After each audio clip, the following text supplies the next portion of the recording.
Umur masih muda, kaki masih kuat, penglihatan masih tepat, pendengaran masih akurat, pemikiran masih cermat.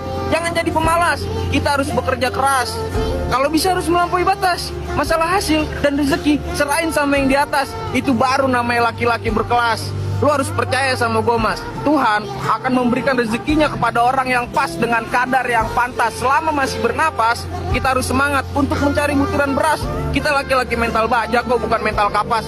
Tapi ingat, dari rezekinya harus halal, biar nggak masuk lapas. Gas wiwat, sampai jumpa di tiang listrik terdekat.